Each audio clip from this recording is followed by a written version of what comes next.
Sale, sale, pues vamos a ver, pues algunos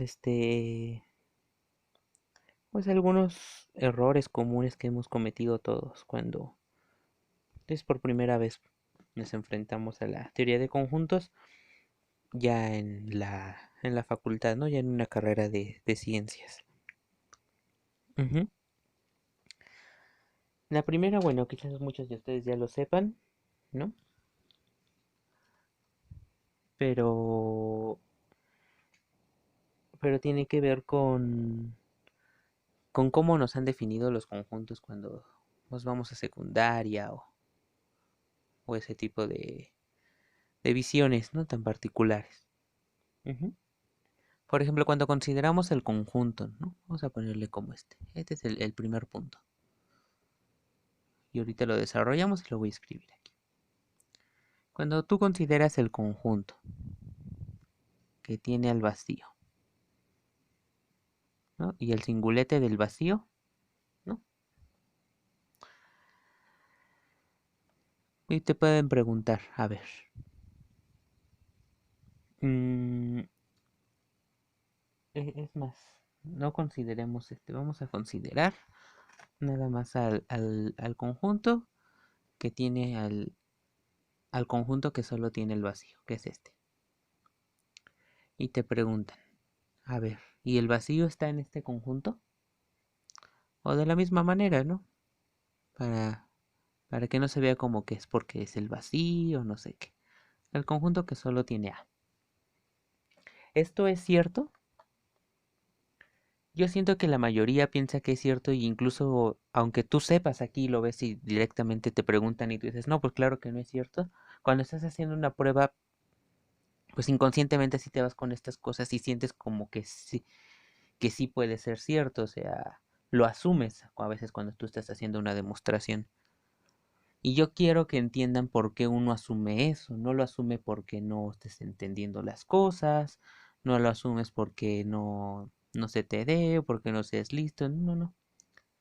Esto tiene que ver mucho con la definición de conjuntos que te dan en la secundaria, ¿no? Porque ¿qué te dicen en la secundaria? Que es como si los conjuntos fueran bolsitas, ¿no? Entonces, si tú tienes la bolsita, se supone es una bolsa, ¿no? Tienes una bolsita y en esa bolsita está la bolsita que tiene A, ¿no? Pues o sea, imagínate la bolsa, ¿sí? Y en esa bolsa yo meto, por ejemplo, el plumón, porque además cuando te lo definen ahí, los plumones pueden ser conjuntos, ¿no? No sé por qué. Pero tú metes en una bolsita el plumón y en una bolsita la bolsita que tiene el plumón. Y por supuesto, cualquiera ahí diría, sí, es que A sí es elemento, porque A sí está adentro, ¿sí? Eh, em, O sea, A es el elemento de la bolsita grandota porque, bueno, pues sí tiene a la A. La tiene metida dentro de otra bolsa, pero sí tiene la A. O sí tiene el vacío. Tiene la bolsita que tiene el vacío, pero al final la bolsa grandota tiene el vacío. Pues no, pues no. Y eso surge de otra duda que he visto mucho que, que tienen los estudiantes, que hay una distinción entre elementos y conjuntos. Ya hablaremos de eso. Pero como con esas nociones hay una distinción entre conjunto, ¿sí? Y una distinción entre ser elemento, ¿sí? Hay una distinción entre ser conjunto y ser elemento. Pues aquí pues dices que este sí es elemento de la bolsa grandota. No, porque tu conjunto es el que tiene como elemento a este. Tú estás decidiendo cuáles son los elementos de ese conjunto. Su elemento es la bolsa que tiene a este. Pero a mí no me importa mucho este, sino la bolsa que lo tiene. Aún en su lenguaje de bolsas, pero por eso esto está mal. Entonces hay que deshacernos totalmente de esta noción de los conjuntos como bolsas o los conjuntos como sacos. Por eso de repente sus maestros cuando dibujan estas cosas o incluso cuando hacen pues los famosos diagramas de Venn no nos gusta mucho. porque estamos llamando mucho a esa noción pasada de conjuntos, que son como bolsas, que ocasiona muchos problemas de este estilo. O sea, como bolsas esto sí es cierto, porque el A sí está allí, en la bolsa grandota. Estará dentro de otra bolsa, pero sí está allí. Entonces, esta noción está totalmente equivocada. O se presta a muchas confusiones. Quizás cualquier maestro de secundaria te diría, no, es que no es así, es que es la bolsa la que es el elemento y no sé qué, pero no, genera muchos problemas después. En la teoría formal de conjuntos, que no debería llamarse teoría formal de conjuntos, sino simplemente teoría de conjuntos, todas las cosas que ves ahí son conjuntos. Sí, todos son conjuntos. Por eso ya no hacemos cosas como el conjunto de los lápices o el conjunto de los niños. Eso ya no lo hacemos. ¿Sí? El conjunto es un objeto formal de las matemáticas. Si algo está en la teoría de conjuntos es conjunto. Si algo es conjunto, está en la teoría de conjuntos. ¿Cómo sabemos que algo es conjunto o que no es conjunto? Por los axiomas. Simplemente estamos muy acostumbrados a que todo le tenemos que dar una definición, pero en muchos casos eso no se puede y ni siquiera es tan eficiente, o sea, realmente no nos hace falta. Solo nos hace falta una caracterización, una serie de oraciones que te van a decir cuándo algo es o cuándo algo no es. En este caso, cuando algo es conjunto y cuando no lo es. ¿Vale? Entonces, sí, la primera aclaración es que esto no es cierto. El conjunto que tiene este conjunto grandote de aquí es el singulete del vacío, no al vacío. No tiene como elemento el vacío. Aunque este tenga el vacío, no tiene como elemento el vacío. Mucho menos este es el conjunto vacío, porque sí tiene un elemento. ¿Sí? Este de aquí, por ejemplo, no es el conjunto vacío, sí tiene un conjunto, que es el vacío. Aunque este no tenga elementos, eso a mí no me importa. Este sí tiene un conjunto, que es el vacío, tiene un elemento, no es el vacío. Entonces, el primera cosa, ¿no? El vacío no está aquí. No está aquí, no es elemento de ese conjunto. El único elemento de ese conjunto es el conjunto que tiene el vacío, no el vacío.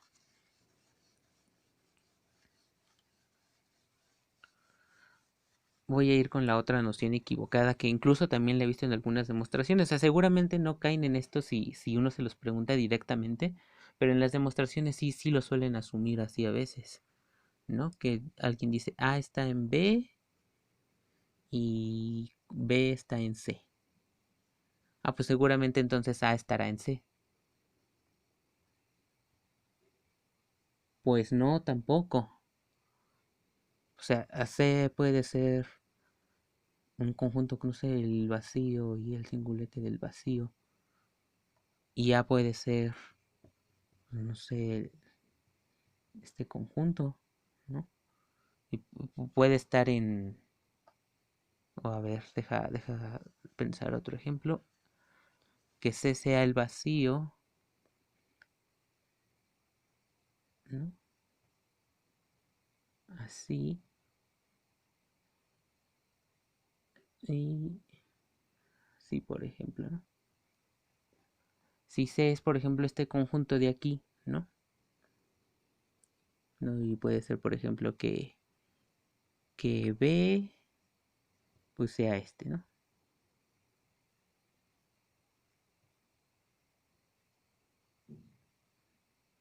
Que B sea este. Y A, pues que sea este conjunto de aquí. Este de aquí es este. A sí es elemento de B. B, por supuesto, es elemento de C, pero A no es elemento de C. A es este. Y este conjunto no está aquí. Entonces, no es cierta esta. No siempre va a ser cierta, no necesariamente. De hecho, sería muy bueno que pensaras en esto a qué se parece. Parece una transitividad. Pues te lo adelanto, esta es equivalente a la definición de transitividad que dimos. Eso pues también se va a probar. O bueno, también lo tendrías que probar. Y ahora vamos con las siguientes cosas. Bien, aquí va otro error común que también llegué a ver varias ocasiones. Es que cuando ustedes quieren probar algo como esto, es una contención. Entonces, te tomas un elemento cualquiera aquí y vas a ver que ese elemento está aquí, ¿no? Lo correcto es hacer sea X, o sea, X minúscula en X unión y pues probar, ¿no? Esto no es necesario escribirlo, es como pues un estilo de hacerlo para que se vea ordenado. Pero puedes poner y voy a probar qué o algo así. No es imprescindible que pongas esto. Ahora, esto es lo que se hace, pero jamás, pues te tomas dos elementos. O sea, jamás dices A en X y B en Y. Porque por más que llegues a que A está en Z y que B esté en Z, pues no estás probando lo que se pide, ¿sí? No te tomas dos elementos. Con esto estarías probando que X está contenida en Z y Y está contenida en Z. Y eso no es lo que se pide. O sea, el mismo elemento debe tener la posibilidad de estar en los dos. No te vas a tomar dos elementos. Eso no dice la contención. La contención lo que te está diciendo es que todos los elementos que están aquí de este lado. Lo que nos va a llevar a un problema de notación. Entonces, hay aquí algunos errores de notación de los cuales quiero que hablemos un poco porque los veo muy comunes. Vamos con el siguiente detalle. Yo de nuevo quiero probar una contención, una sencilla. Digamos que yo quiero probar que A está contenido en B. No sé qué hipótesis tenga, ¿no? Simplemente es un ejemplo. Cuando yo quiero probar algo de este estilo, ¿ok? Lo que, como ya dije, lo que haces es tomarte un elemento en A y probar que ese elemento está en B. Eso es lo que se hace normalmente. Pero lo que no es cierto y lo que no se puede hacer, ¿sí? Es decir, supongo para toda X, X en A. Eso no se puede hacer. O sea, tú no dices supongo X para toda X que X está en A por demostrar que para toda X, X está en B. Porque quiero que entendamos algo. Es muy diferente para toda X que X está en A. Implica que X está en B. Es totalmente diferente a para toda X que está en A. Implica que para toda X está en B. Si no me creen, podemos hacer un ejemplo sencillísimo de que eso no implica lo otro. Y vamos a hacerlo con propiedades. Vamos a hacerlo con propiedades. Y con propiedades del lenguaje usual del español. Voy a considerar que mi universo del discurso son las personas. Para toda X. Entonces, voy a considerar algo de esta forma.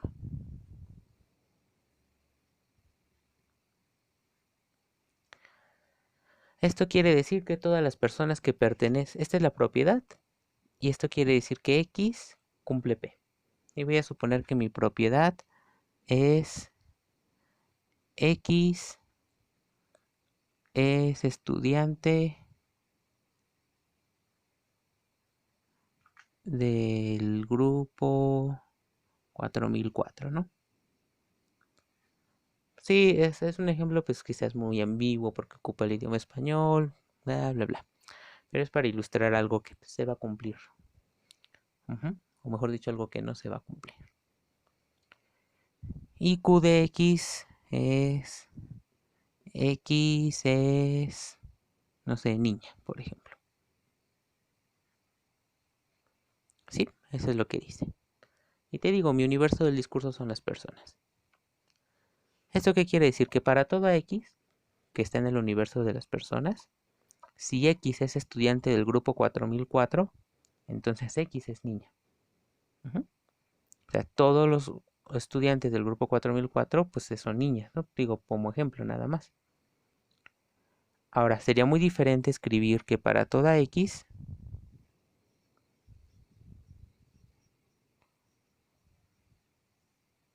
Porque esto qué quiere decir? Esto está diciendo que para toda X, si X es estudiante del grupo 4004, o sea, si todas las personas son estudiantes del grupo 4004, entonces todas las personas son niñas. ¿Ves cómo es súper diferente? ¿Ves cómo esto no implica esto, ni esto implica esto? Esto es, si todos los estudiantes, si X es estudiante del grupo 4004, entonces niños. O sea, todos los estudiantes del 4004 son de mujeres, no de niñas, por ejemplo. No es mixto como en el caso real, ¿no? Pero no importa si es verdadero o falso. Y aquí lo que dice esta oración es que si se cumple que para todas X que están en el universo de personas, ¿eh? Si todas las personas son estudiantes del grupo 4004, entonces todas las personas son niñas. ¿Ves cómo es diferente? ¿Ves por qué yo no puedo escribir supongo para toda XX está en A? O hacer cosas similares con las fórmulas. Porque no es lo mismo. O sea, no puedes olvidarte del cuantificador que está cuantificando estas dos. Entonces hay que tener mucho cuidado cuando manejas las fórmulas que te están presentando como proposiciones o cuando tú estás escribiendo, agarrándote un elemento aquí. Agarrarte un elemento aquí cualquiera no es tomarte todos. No es decir para toda X que X está en A. Porque te estás metiendo en un buen problema. O sea, casi siempre vamos a entender que simplemente es un detalle con la anotación, pero no es correcto escribirlo así. Y lo recalco porque puede causar problemas después y lo van a ver con algunos de los ejercicios que propuse para este día. Cuando tú quieres probar un para todo, tienes que agarrarte uno cualquiera. Y si no haces eso, vas a ver que ese ejercicio va a ser muy difícil de que salga. ¿Ok? Entonces vamos a ver, vamos con el siguiente detalle. El siguiente detalle también es de notación, pero es mucho menos grave. Pero sigue estando equivocado, que es escribir cosas como de este estilo. X está en A, o X está en B y X está en C, que es X está en A. No, lo ponen así. Ah, qué feo. O X está en B. Ujú. Y X está en A o X está en C.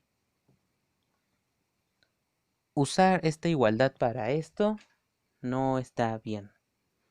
¿Sí? Se escucha así muy tajante, quizás se escucha muy autoritario, no sé cómo se escuche, pero eso está mal. Eso no tiene sentido la igualdad allí. No estamos comparando dos conjuntos ni dos cantidades. La igualdad no va allí. ¿Sí? No es lo mismo escribir el sí solo sí que la igualdad.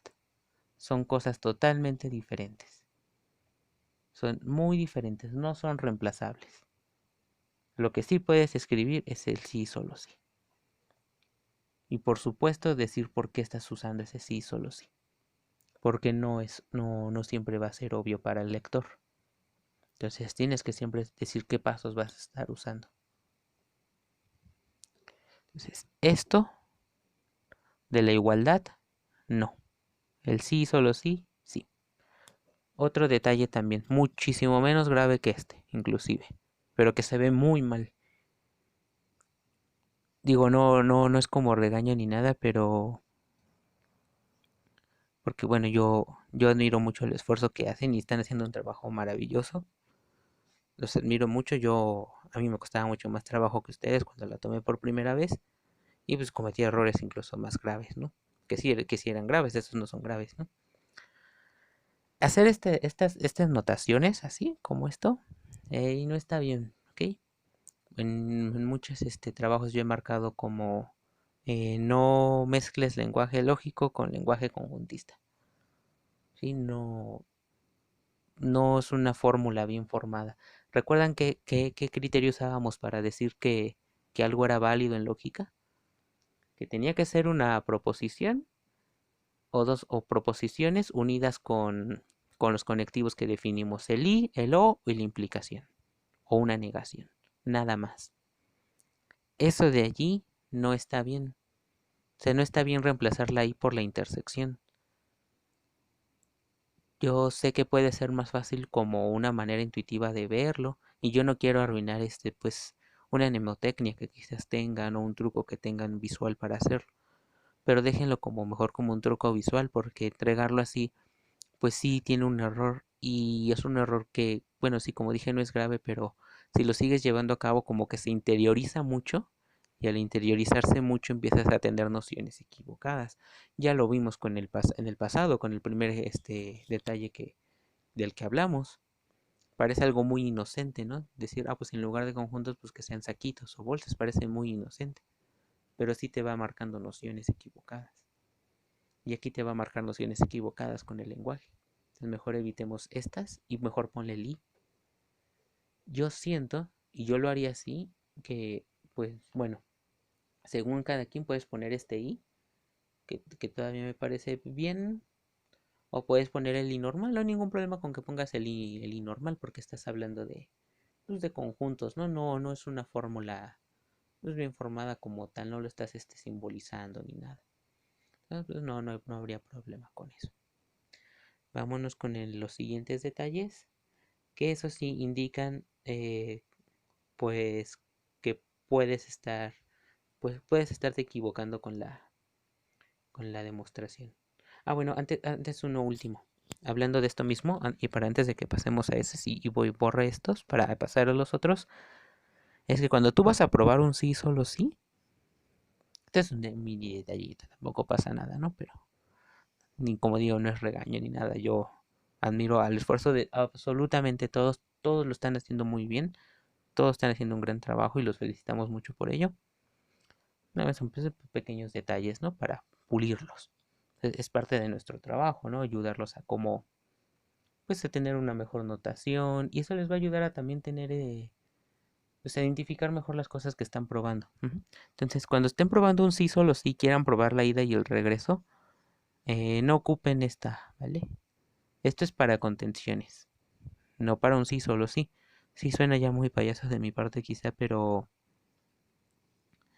de nuevo sí puede provocar luego confusiones, tanto para ustedes como para el que los lee.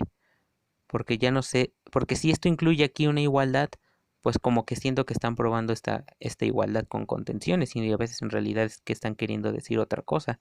A veces en realidad están queriendo hablar de la ida y el regreso. Entonces, si van a hacer eso, pues mejor pónganlo así y no como contenciones, porque no, de nuevo, esa idea de ponerlo así parece muy inocente, pero viene de en realidad eso casi no se ve. Escribí esto. Pues en realidad esa idea parece muy inocente, ¿no? Pero no lo es tanto porque de nuevo es como que pensar que el sí solo sí es equivalente a la igualdad o que es equivalente, sí, a la igualdad de conjuntos y por eso se hace doble contención y no es cierto. Eso no necesariamente es así. Vamos a pasar ya con los últimos para ver cómo podemos arreglar algunas cosillas, ¿de acuerdo?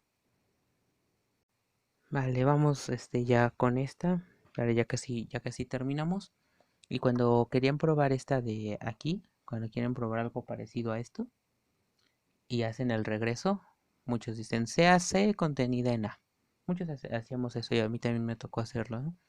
Dice CAC contenida en A. Y me tomo una X en A. ¿Por qué? Porque yo estoy suponiendo esto, ¿ok? Es el regreso, entonces esta es mi hipótesis. Y yo quiero probar esta. Y dices, bueno, sea y X que está en A. Sea C contenida en A y X que está en A. Como C está contenida en A, C está contenida en B, ¿no? Eso es lo que a veces dicen, ¿no? O incluso a veces dicen o IX que esté en C, ¿no? O sea, a veces veo escrito esto o esto. Vamos a ir uno por uno. Vamos a suponer primero esta, ¿no? Que alguien puso o que pusimos que X está en A. Y dicen, como X está en A, X está en C, ¿no? Este es el paso importante. Como X está en A, X está en C. Y como X está en C y C está contenida en B, X está en B. Pareciera que nada, pues no hay nada malo con ello. Porque esta parece muy obvia, ¿no? Porque dices, bueno, C está contenida en A, todos los elementos de C están en A, ¿no? O sea, aquí está A y aquí está, les digo, me incomoda escribirlos así, pero hay muy poquitos casos en los que nos puede ser de ayuda. Y de hecho no está mal hacerlo. Yo no digo que esté mal hacerlo, ¿ok? Quiero aclarar eso. Esto no está mal hacerlo. Está mal basar tus pruebas en esto y está, bueno, no mal, sino es equivocado basar tus pruebas en esto y es equivocado que nuestras nociones se construyan sobre esto. Esto simplemente es como una representación, una ayuda para nosotros, un apoyo visual para saber qué es lo que debemos de hacer, pero no está para nada mal hacerlo. De hecho, aquí vas a ver que de hecho nos va a ayudar a vencer una noción equivocada. Ahora, yo digo que si X está en A, pues entonces X está en C, ¿no? Porque pues podría estar aquí mi X, ¿no? Pero, ¿qué tal si X está aquí?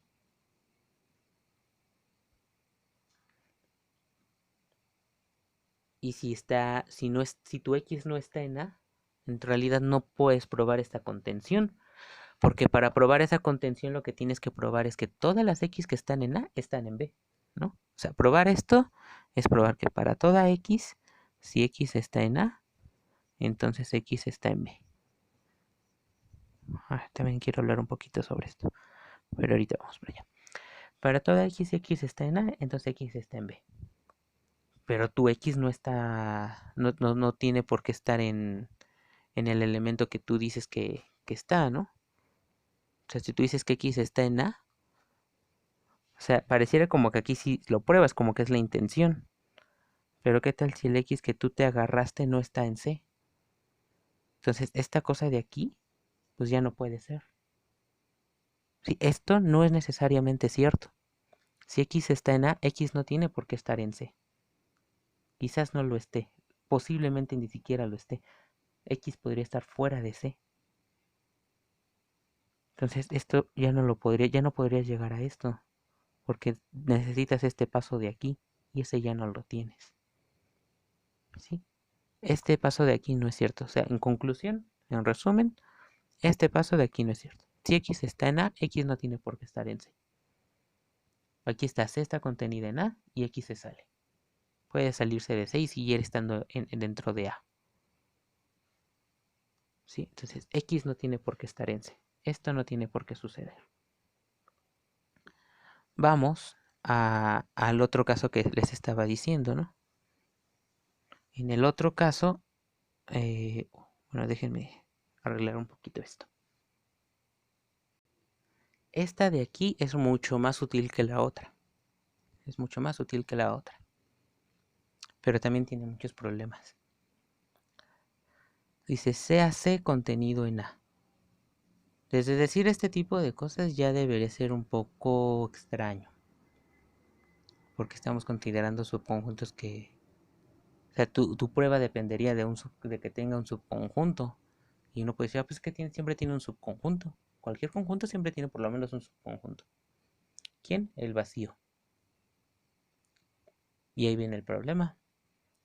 Si por lo menos tiene un conjunto, pero ese conjunto es el vacío, entonces, ¿qué te asegura que puedas tomarte un elemento allí? Y aunque fuera así, tu X está en C en principio. Entonces tú estás demostrando que todas las X que están en C van a estar en B. Entonces, tú estarías probando que C está contenida en B nada más. O sea, lo mismo que ya sabías aquí. Pero no estarías probando esto. Fíjate, vamos a volver al diagrama. Este es A. Contiene a C.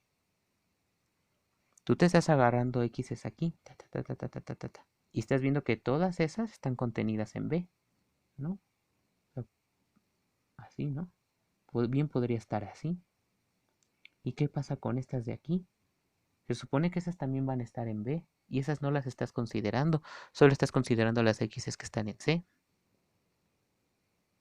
Entonces, si no dices bien quién es ese C, CAC, pues no te va a salir la prueba. Sí, es cierto. A lo mejor muchos dirán, pero es que sí sale con un subconjunto. Yo sé con qué subconjunto sí sale. Que aunque sea el vacío, se puede arreglar ahí algo para que me salga la prueba. Sí, pero no puede ser cualquier C. Entonces no puede decir C a C simplemente. Hay uno muy específico que es el que puedes ocupar. Y en el caso de que fuera vacío, pues no habría no podrías arreglar ese problema. Pero así como está aquí, no, pues no se podría hacer la prueba, ¿no? Estarías llegando a otra cosa que no es a lo que tú quieres llegar.